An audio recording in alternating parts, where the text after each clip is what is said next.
And King Day. We are going on a last minute prompt little holiday, and we are off to a little camping site. It's like a luxury camping, and I'm gonna pack, and I'm gonna tell you a story, not a story, I'm gonna tell you what happened to me yesterday, in hopes that, you know, I get a little bit of reflection, start feeling less bad about it, and also hopefully makes you feel better about your parenting style while I pack, okay? But first I need to tidy this, so I'm gonna go ahead and do that first. Yes, I just moved it from one side to the other. It's fine. And voila, as good as new. Can you tell that I'm a bit of a overpacker? Anyway, this is all our pile of clothing, and this is the suitcase. Let's see if I can fit it in. Or if some things I'm not going to make the cut. But I doubt it. I'll just arrange more. It's okay. Anyway, on to our little conversation about my life, really. This now become me chatting with you has become a little bit of a therapy session, I have to admit. And I love it, to be truly honest with you. I truly love it. And it makes me feel less crazy. Okay. Anyway, but basically yesterday my son had a sort of a field trip, right? So they went to this park, which was about an hour away from where we live and from the school. So they went on a bus and everything. And I don't know if you guys know, but I live in France. And my French ain't good because this is my job. My job is creating content in English. So I don't have to learn French as much as you'd think. So I don't get to speak it as much as you'd expect. So because of that, I misread the note that was sent to us a few days before about the trip. I asked my husband to check it, but he just glanced at it type thing and didn't really pay much attention to it, which is fine. That's not what he was meant to do, I guess. But if also you don't know, that my husband is the one who's in charge of checking all of the school notes and meals and everything, doctor's appointments. He's the one who sorts all of that out anyway. But because we pay for school meals, and my son so eats every single day he eats at school, we just kind of assumed that he was gonna get a meal. Like they talk about a picnic on the note, and I think we just took that as they're telling us that he's gonna eat at school. He's gonna make a picnic, so they're just letting us know what he's gonna eat. Yeah, so I kind of had the impression that it was meant to take, so I was talking to my husband and he was like, oh, no, I don't think so. I don't think that's what it said. So I was like, all right, if you don't think that's what it meant, fine. I'm not going to pay attention to it. I'm just going to ignore it. But my hope was that they would check before they left his backpack or something. They were going to check something and then, you know, let me know. Oh, well, actually, you forgot the meals. He needs a meal. That didn't happen. I'm going to wear this. Just take this. So that didn't happen.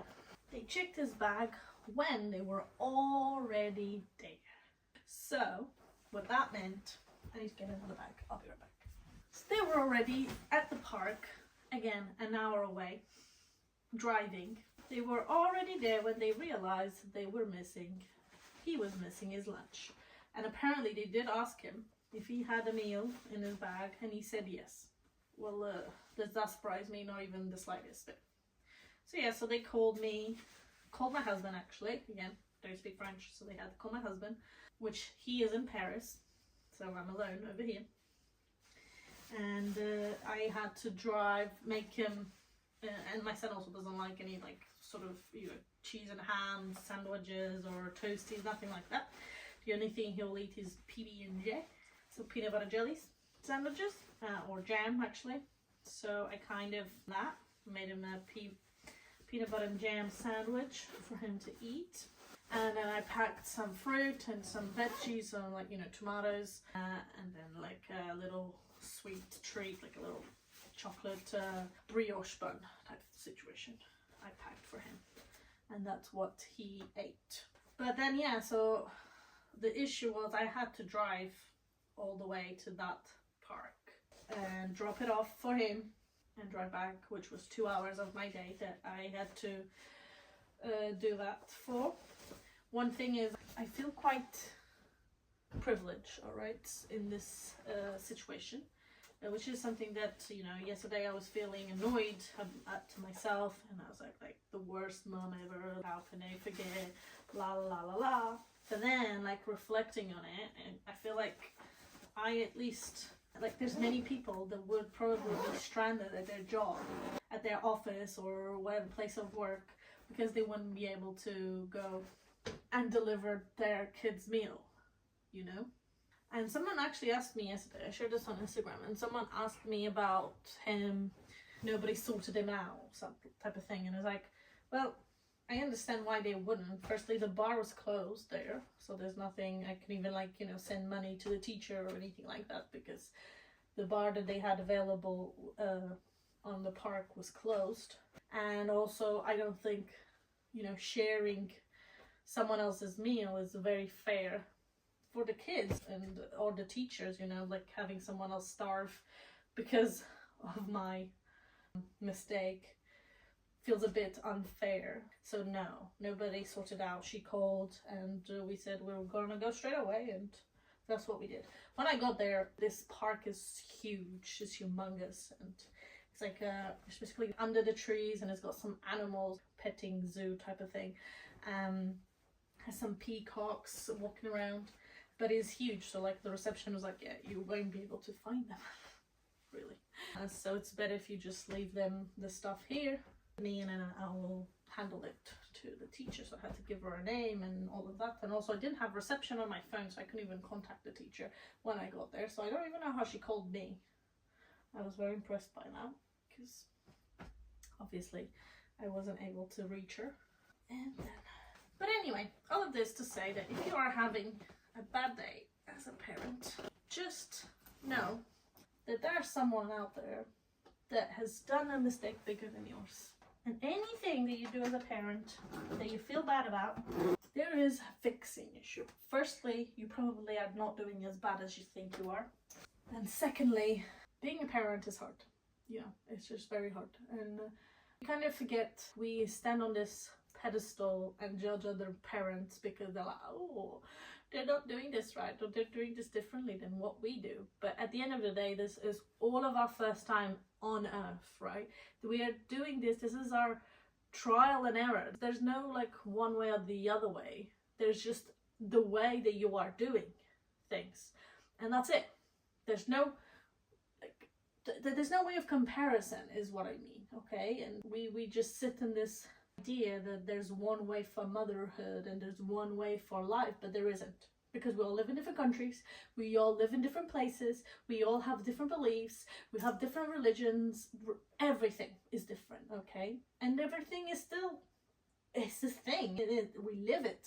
So if we're here comparing potatoes and lettuce, it just is not gonna work, because it's not comparable. And we need to kind of remind ourselves that we are only human, and we make mistakes, a lot of mistakes, but that's how you live life, is by making mistakes and learning from it. Even from a child, like from when you're young, that's all life is like, learning how to live.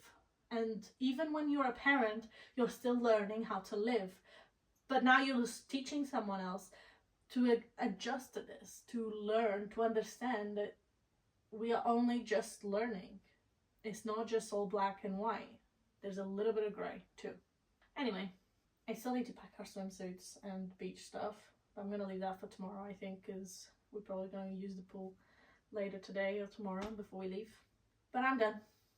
And I'm just hoping that this story allows you to feel a bit more like, a bit less bad about your journey. And you know, like, everybody makes mistakes and we all make mistakes, and that's fine. And that's life. That is what life is, and it's okay to make mistakes, even in motherhood. And one thing you can do is apologize. and learn from it, especially with our kids. It's the best way to teach them how to be an understanding and good human being is by showing your vulnerability too. But it's hard, especially if you're a millennial born in the 90s. It's tough. Anyway, if you enjoy this chat, please subscribe and comment below. This will help me reach other people like you that probably need a little pep talk. And I love talking with you. As I said, this puts everything into perspective. So, you know, it's a really good therapy for me. So, thank you so much. And bye-bye.